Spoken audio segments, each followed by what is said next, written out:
Sochi Hinojosa, you have spent considerable time at the Department of Justice. I mean, are we going to end up in an argument over where the term 86 comes from? Which, my understanding is if you work in a restaurant, it's when someone is removed from the bar or something is removed from the menu.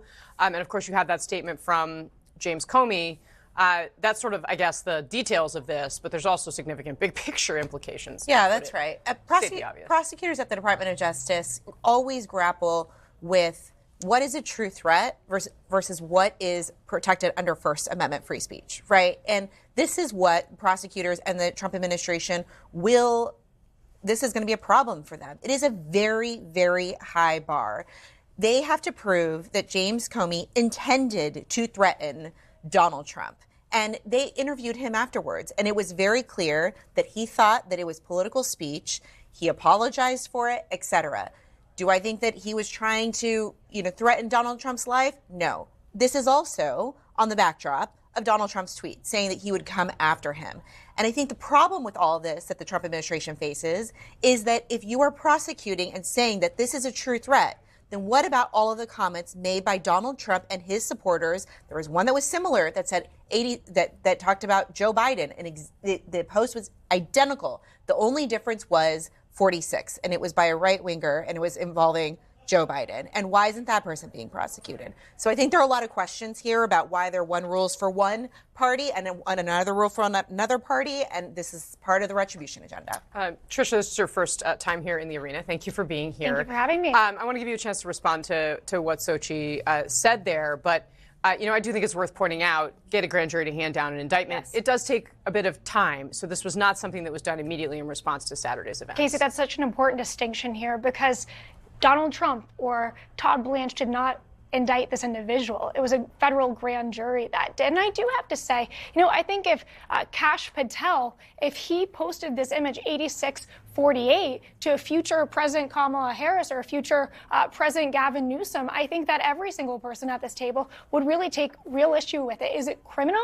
That's what the grand jury, and that's what it's going to have to be seen what that evidence is and what the charges are actually brought forward. But I do think it's important we see that evidence. And by the way, the comment that 86 just means something to do with getting someone out of a restaurant. A lot of people in the law enforcement community use 86 as talking about a public execution or execution by mobsters, which is 8 miles out. That I worked at a Department of Homeland Security. DOJ, they did not use it at the FBI. I let you speak if you'll let me. 8 miles out and 6 feet deep to bury a body. So that has been used. So if he hasn't heard that phrase, if you haven't heard that phrase, I'm very surprised.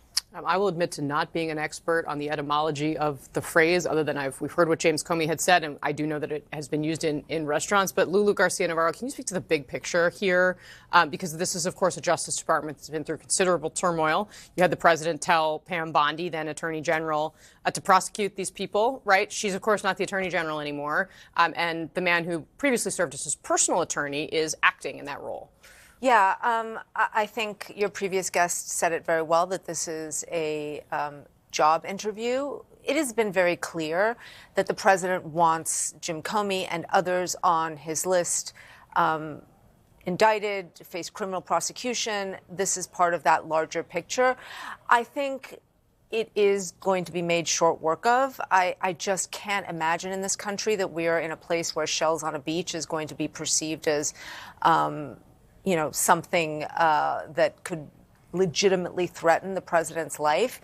That said, within all of this, it's not just about James Comey. This sends a message to everybody else, right?